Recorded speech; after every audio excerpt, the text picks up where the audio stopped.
Okay. We are back in the book of Matthew. I don't think we covered the outline that I provided for you last time, so let's begin just walking through that outline. It's printed for you, of course, I know, and you can read, of course, I know that too, but this is Dr. Ryrie's outline. I do consider it the best outline I've ever seen of the book of Matthew, so that's why I provided that for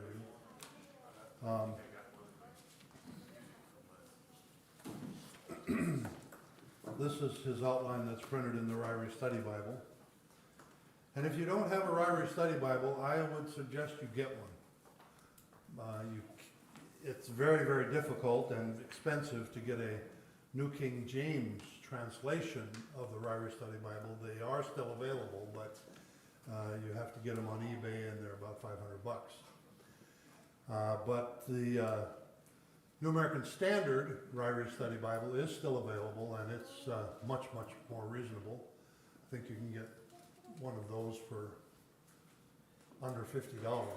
So I would definitely encourage you, if you do not have a Ryrie Study Bible, that you get an NASB. And if you have the ability financially to get a New King James, I'd encourage you to get one of those.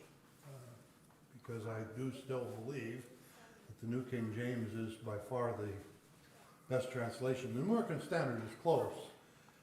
It is a formal equivalence translation, as is the New King James, and that is worth its weight in gold in terms of present day translation things. So, but the Ryrie notes, they're just unparalleled in value.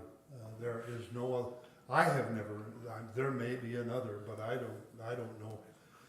And I've looked at a lot of study Bibles, and I have not found anything that even comes close to the Ryrie Study Bible notes. So, any questions or comments about that? You can get just the notes in Logos Bible software. Yep, you can get that. That's cheap. They're cheap. Why did they quit? Did they quit printing the NKJV? The Ryrie, or what happened with that? Lockman Foundation, I don't know, or not Lockman, who does the New King James? Nelson. Nelson. And I don't know why they did it. It was a stupid decision in my opinion. Obviously, it must have been a money thing. Right. So the versions on the New King James on eBay, they're not new. They're all used, right? Right, they're all used. Yeah. Yep. So you have to determine You what's can't acceptable. get a brand new New King James Ryrie Study Bible anymore. They're out of print, and I don't know that there are any left in any bookstores anywhere. But there is somebody on eBay who generally has one up. I bought one not long ago, and within hours, another one much like it was up on eBay again. So, I mean, I know somebody has some, somewhere, wherever that is. And he's making good money on those, on those Ryrie Study Bibles. All right, so here we go. The outline of the book of Matthew, number 1, chapter 1 through chapter 4 is what Ryrie calls the person of the king. You'll notice the king is the idea that is carried through in the entire outline, and I think that's very, very appropriate and so right to recognize him for who he is as the King of Kings. So the person of the king, his background, his birth, his baptism, his temptation, and his inauguration into ministry is that inauguration part. And then it's chapter 5 through 7 is basically the Sermon on the Mount. And Dr. Ryrie calls that the preaching of the king. He introduces it with the first 16 verses of chapter 5 being the picture of kingdom life. And I like that. I think that's a good way to describe or depict those first 16 chapters or verses, which include the Beatitudes and so on, and primarily is the Beatitudes. But that's I think a really appropriate way to do that. And then he calls it the rest of chapter 5, the precepts for kingdom life. And that's, of course, where if he strikes you on one side of your cheek, you give him the other. and most people have all kinds of difficulties with that section, and except for just a few things, there really isn't a lot of difficulty understanding what he's saying. It's just very, very, very high righteousness standards that are there. Practice of kingdom life, chapters 6 and the first part of 7. Relation to almsgiving, prayer, fasting, money, anxiety, judging, prudence, prayer, and others. That's I think just an excellent way to say it. And then proof of kingdom life. So that takes us through chapter 7, which is through the Sermon on the Mount. And then chapter 8 and 9, Ryrie calls the proof of the king. And I like the way he did this. Exhibit 1, Exhibit 2, and Exhibit 3. Power, pardon, and power again. And that's just a section of many, many miracles, many, many teachings, and just a powerful section. We will probably spend a great deal of time there because that's not something you just walk through quickly. None of it is, actually. We're going to be in the book of Matthew a while, I guarantee it. You're going to require that we spend a long time here. I know you will. You want to talk about everything. And then the program of the king, item number 4, chapters 10:1 through 16:12. So this is a huge section, and this is a lot of. And I just like the way Dr. Ryrie did this. I think he was quite wise in the way he outlined this book. So it's the program announced, and then the program attested, and the program altered, because in chapter 12 there's a major turn of the book. There's a major turn in the ministry of Christ in chapter 12, which is the formal rejection by the Jewish leadership of Yahweh Yeshua as HaMashiach, as Messiah. So then the program is altered, and then we have the parables of chapters 13 through 1 through 52. Those are a bunch of very interesting parables, and then the program attacked by his own townspeople in Nazareth, by Herod, by the scribes and Pharisees, of course, and then by the scribes and the Pharisees and the Sadducees. Okay, and then the pedagogy section, 1613 through 2028. This is pedagogy of concerning the church, his death, his glory, his betrayal, his taxes, humility, human problems, and the kingdom. So this is, again, this is just an excellent and easy to understand outline. I like the way he's done it. And then presentation of the king, where he presents himself for who he is.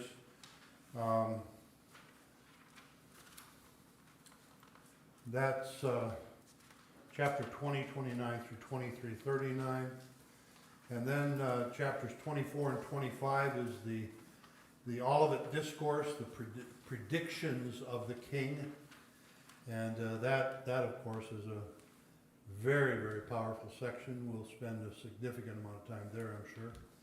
And then the Passion, this is the death of Christ, 26 through 27, 66.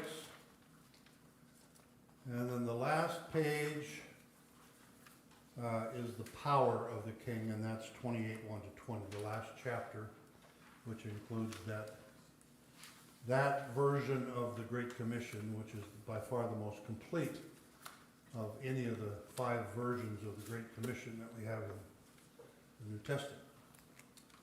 So that's the outline, and I think you'll find just having that outline handy all the time as we're studying our way through will help you with a good sense of where we are and what we're studying.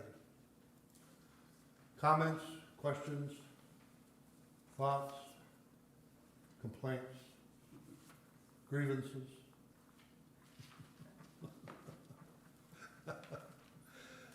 Reggie has a grievance that I didn't start before 5 after. I don't know why you just bring it up now. I'm joking, right? I'm just joking. Right? Time to roll.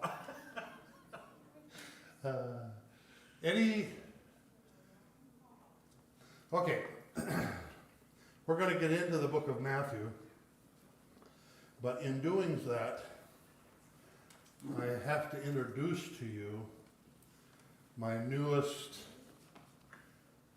discovery of books that I consider to be extreme. Good morning, Marcus. Morning. Welcome back, brother. Thank you. We're really glad to see you. Hi, And Julie. Julie, too. Welcome Yeah. to you too. We've missed you guys a great deal. We're studying the book of Matthew. We finished Jeremiah. We're studying the book of Matthew. We've just gone through these 2 handouts last week and just finished the outline just a moment ago.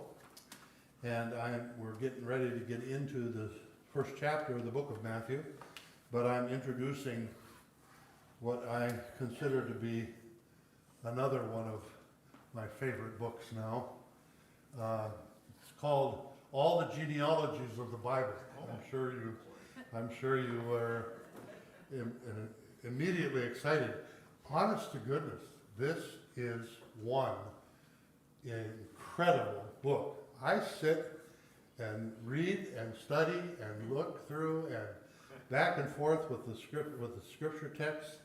With this book, I've had it about, a month, and man, is it full of good stuff. I'm going to read some of it to you this morning, but the author is Nancy S. Dawson, with Dr. Merrill, who is Old Testament professor at Dallas Seminary, was for many years. I never had Dr. Merrill, but I wish I had. He's a great, great scholar. One of the few Old Testament scholars that has stayed really true to the text, Dr. Eugene Merrill. And then Andreas Kostenberger, not nearly as impressed with him, but he's the New Testament contributing editor. Dr. Merrill is the Old Testament contributing editor. But this lady by the name of Nancy S. Dawson is the primary author. And she has, this is an amazing work. I mean, just the amount of material that is, has obviously been collected and understood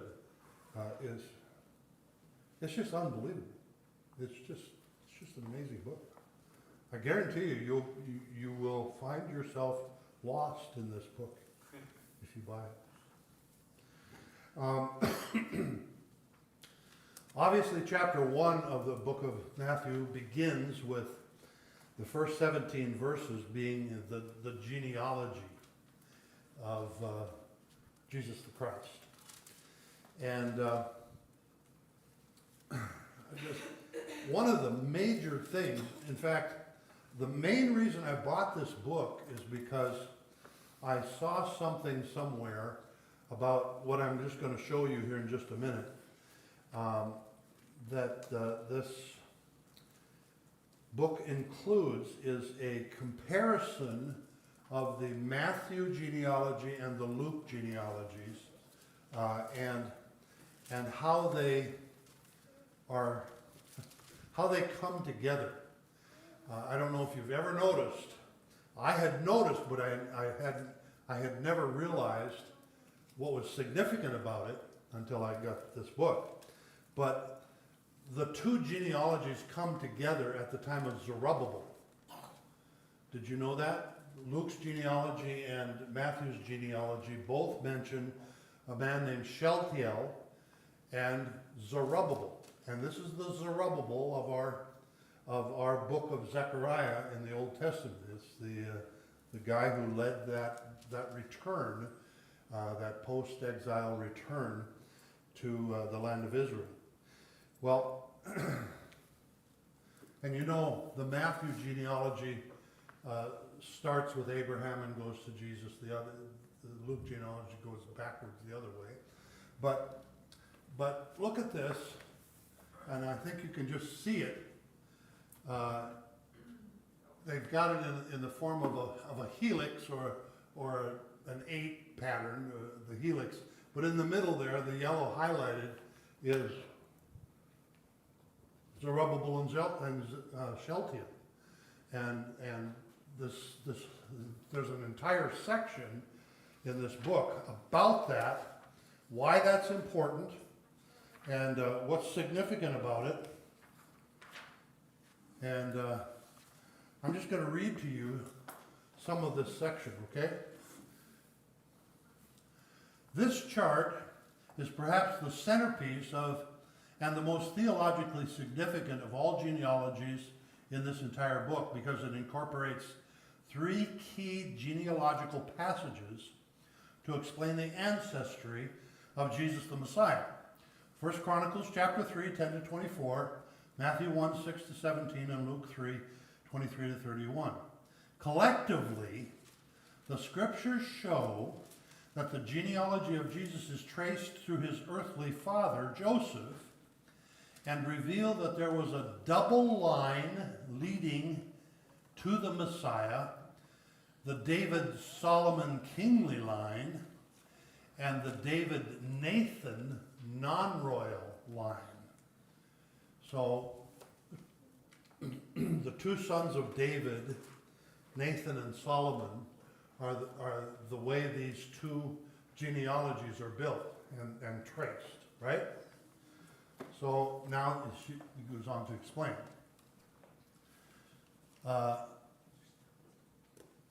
This was the David-Solomon kingly, Nathan non-royal, was established by the descendants of these 2 of the 4 sons born to David and Bathsheba. The chart emphasizes the biblical truth that Jesus is the son of David, and then he's just got a huge number of verses. I won't list them all because it won't be helpful just to hear them said. But from Matthew, Mark, and Luke. The chart also accentuates the threatened state of the Messianic line during the tumultuous period of the exile and discusses the crucial role that two pivotal figures, Shealtiel and Zerubbabel, played in messianic concatenation. I don't know a good word to describe what concatenation means. It has to do with the whole thing coming together. Through the normal process of biological procreation, that is natural birth, or legal processes such as levirate marriage and adoption according to the law, the genealogical line brought forth Jesus Christ, the Son of God, into the world. Now, the historical background of the chart is clearly demarcated. Now, listen to these. It's just 1, 2, 3, 4, 5, 6, 7 bullet points that demarcate this genealogical line, okay? The historical background to it. First of all is David was king of Israel from 1011 to 971 BC. He was the key forefather of Jesus the Messiah, known as the Son of David. Of course, we know that. Bullet point number 2. The David-Solomon and David-Nathan lines run parallel for about 400 years, from 1011 to 586 BC. What's significant about 586? Babylonian. The fall of Judah and Jerusalem to the Babylonians. Okay, so these two lines run parallel from the time of King David to the time of King Jehoiachin, or Coniah, the Solomonic descendant, and Neri, the Nathan descendant. Okay? That's bullet point number 2. These are just things about the Messiah line, and that this chart that she's describing teach. Third bullet point. During the devastating destruction of Jerusalem, 586 BC, and the ensuing 70-year Babylonian exile, 586 to 516, both lines of Messiah, listen now, were in peril and at risk of dying out. Bullet point number 4. When the exiles were permitted to return to Jerusalem, the continuance of the Messianic line was then ensured by the genealogically mysterious and complex persons Shealtiel and Zerubbabel. She calls them genealogically complex and mysterious. And it's very interesting, I'm telling you. So then, number 5, bullet point. In the post-exilic era, the descendants from the line of Shealtiel Zerubbabel separated once again. That's where they came together, and then they separated once again into the David-Solomon heirs and the David-Nathan heirs, and continued in parallel fashion again throughout the Second Temple period. That's to the life of Christ. 6th bullet point. Ultimately, the double lines of the Davidic descendants merged once again in the person of Joseph, Jesus' earthly father, who represented both the biological heir of the one line and the legal heir of the other. Now, I know that runs counter to everything you're thinking. You thought Mary was but it's very interesting how this all comes together. But Joseph was in the biological heir line as well, though he was not the biological father of Jesus. He was in that line.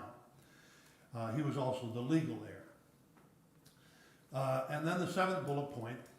The climax of history comes with the birth of Jesus the Messiah in approximately late 3 BC or early 2 BC.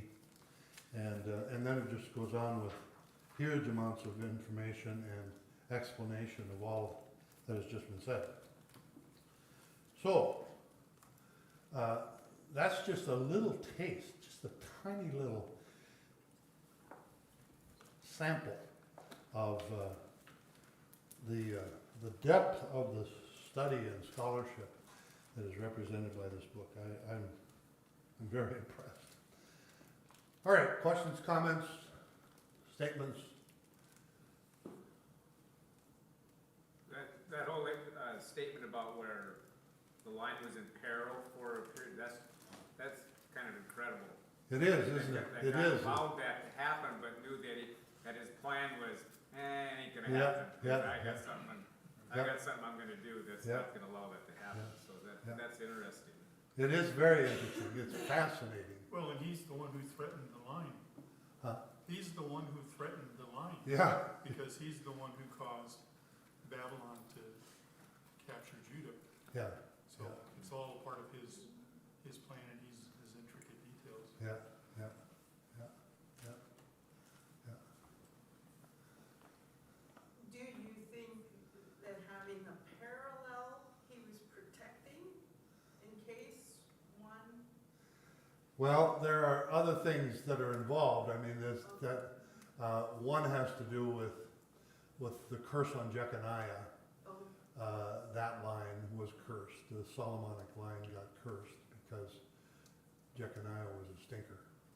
And so that's part of it. But yeah, what you said was also true, I suspect. Yeah. it's been the devil trying to. Oh yeah. Oh, eliminate all definitely. through Yeah. Since Adam and Eve. There is no doubt that Satan was very, very involved in all of this. He knew the Davidic covenant. He knew all of these prophecies. But he was definitely caught off guard time and time and time again. Because, and that's why I'm convinced some of these prophecies are written the way they're written, because Satan himself wouldn't even have known for sure what was going to happen. And it's just studying the scriptures is just one of the most satisfying and delightful experiences you can ever experience. Lee, you had something. I don't know how to ask my question, I guess. So, right, like, these people weren't ruling, so how do they have a record of, like, who was the genealogy after, like, they weren't ruled by a king of Judah, they were ruled by Babylon and Persia and Alexander the Great and so on. Okay. How do they know that genealogy, when they weren't necessarily rulers? Excellent question. Absolutely excellent.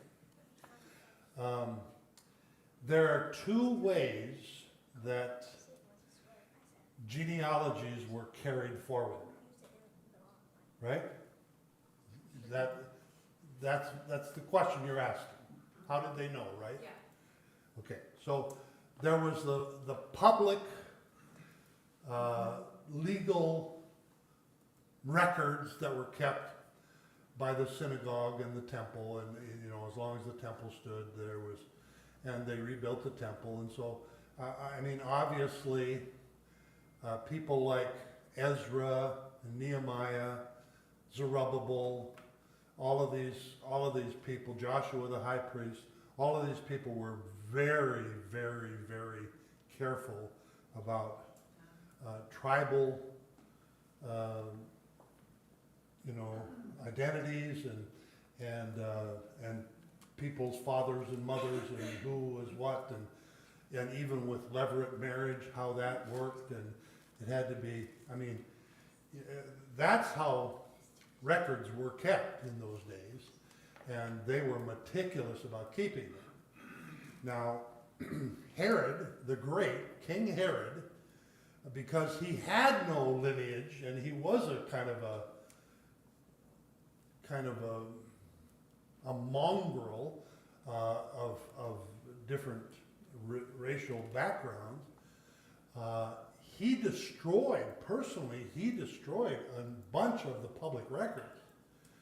And he is responsible for doing that and thinking that somehow if he destroyed a lot of the public record, he didn't get it all, of course, they hid a great deal from him, but once he started, but he did have a significant impact on the public record. And then, of course, when the Romans destroyed the temple in AD 70, much of it, most of the public record was completely lost. So that's one line of tracking genealogy. And so by the time Jesus was born, it was still very much intact. Very much intact. The other line is, of course, every family kept very careful records. There's even a name for it. It's some word that starts with D, name for the family records that each family kept. This something or other. Anyway, they were also very, very meticulous. You know, like we used to, in our family Bible, we used to keep records. Well, we don't do that anymore, but people used to do that very, very meticulously. Well, in the Jewish culture, that was not something anybody quit doing. I mean, that was considered one of the most important things that anybody would ever do, is keep those records, those family history records. And they did that meticulously. In fact, most scholars of the historical aspects of the books of Matthew and Luke believe that it is those family records that both Matthew and Luke finally had access to that were the basis of all of everything that's written here. We know that this is accurate because it's inspired text, but it was probably from these dispens something or others of the family records that Matthew and Luke both gained what they knew. Okay, good question. Excellent question. Other comments and questions?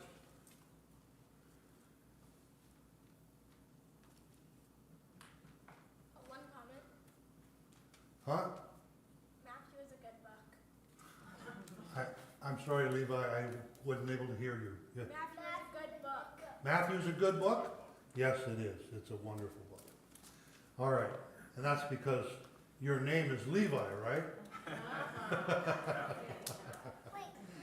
Which is Matthew's other name. All right, so here we go. I'll just read the genealogy, and you see if there's anything there that you want to discuss. The book of the genealogy of Jesus the Christ, the son of David, the son of Abraham. Abraham begot Isaac, Isaac begot Jacob, Jacob begot Judah and his brothers. Judah begot Perez and Zerah by Tamar. Perez begot Hezron, and Hezron begot Ram. Ram begot Amminadab. Amminadab begot Nahshon. Nahshon begot Salmon. Salmon begot Boaz by Rahab. Boaz begot Obed by Ruth, and Obed begot Jesse. And Jesse begot David the king. David the king begot Solomon, who by her who had been the wife of Uriah. Solomon begot Rehoboam. Rehoboam begot Abijah, and Abijah begot Asa. Asa begot Jehoshaphat. Jehoshaphat begot Joram. Joram begot Uzziah. Uzziah begot Jotham. Jotham begot Ahaz. Ahaz begot Hezekiah. Hezekiah begot Manasseh. Manasseh begot Ammon. Ammon begot Josiah. Josiah begot Jeconiah and his brothers about the time they were carried away into Babylon. And after they were brought to Babylon, Jeconiah begot Shealtiel, and Shealtiel begot Zerubbabel. Zerubbabel begot Abiud, Abiud begot Eliakim, and Eliakim begot Azor. Azor begot Zadok, Zadok begot Achim, Achim begot Eliud, Eliud begot Eleazar, Eleazar begot Matthan, and Matthan begot Jacob. Jacob begot Joseph, husband of Mary, of whom, and by the way, that whom is a feminine pronoun, so we know that it's speaking of Mary, of whom was born Jesus, who's called the Christ. So, all the generations from Abraham to David are 14 generations. From David into the captivity in Babylon are 14 generations, and from the captivity in Babylon until Christ are 14 generations.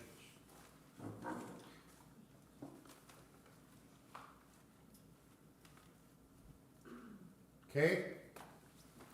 Some of the main things that are usually said about this is that there are two women that are part of this genealogy, Ruth and Tamar.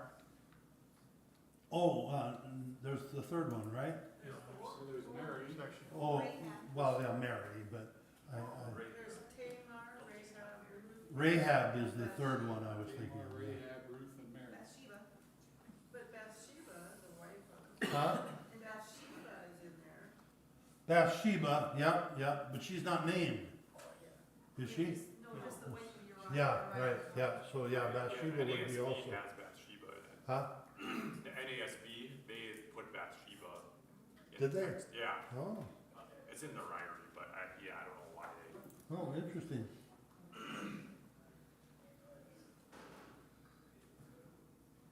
All right, anything else?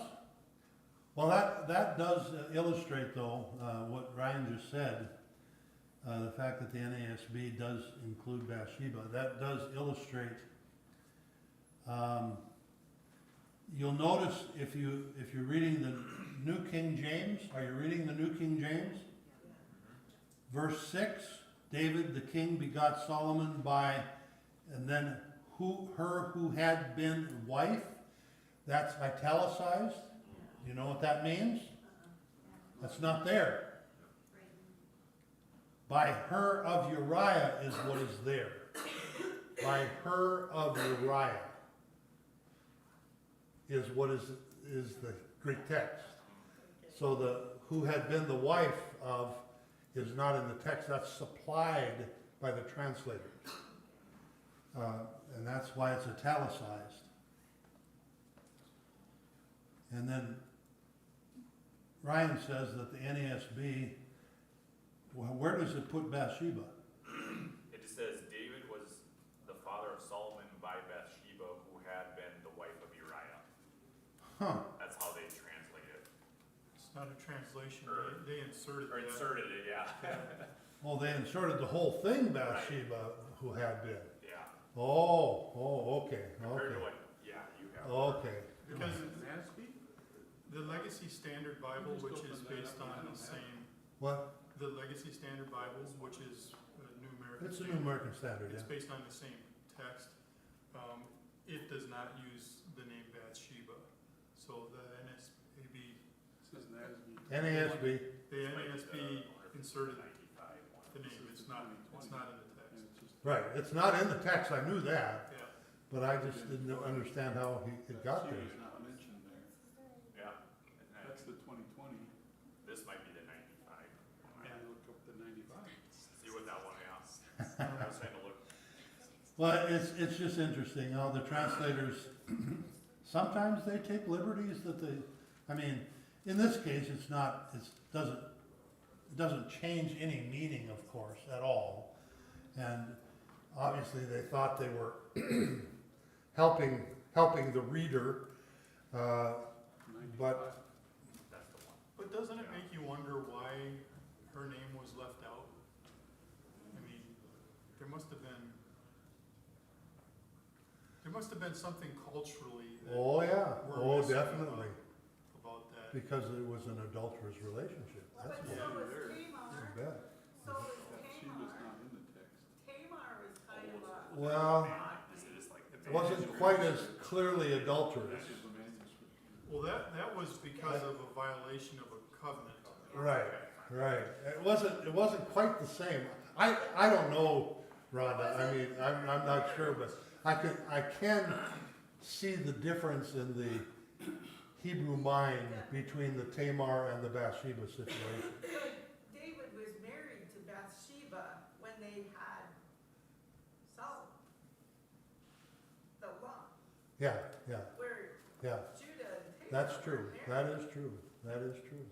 That is true. So I guess none of us knows. We can't figure out the mind of the scholars. I've been trying to figure out why the Sopharim did what they did for quite a few years, and I still can't believe they did that. All right, other thoughts and questions about the, I had just a random thought, you know, if this was made up, it would be pristine. It wouldn't include some of the shadier parts of the lineage, you know, Tamar, yeah, Bathsheba and all that. yeah, And it's just incredible to me that God preserves his word, but he's also not afraid of right. demonstrating that, hey, there's human sin and error. Because it's true. Yeah, because it's true. And that's because this is truth that we can trust. Yeah. All right. Ron? Just a parting comment, I think this is apropos today that we're talking about the mothers of Jesus. There you go. There you go. Good job. Good transition. Good job. Would someone close in prayer for us, please? Who's going to close? I can. All right. Thanks, Ryan. Thank you, Heavenly Father, for this day, just a beautiful day outside, and just thank you, Lord, for our mothers, and we just praise you, Lord, for just giving them to us, and just what a blessing they are in our lives, and pray your blessing over all of them today. We thank you for your word and your study this morning, and just how detailed it is, and how we can just gather so much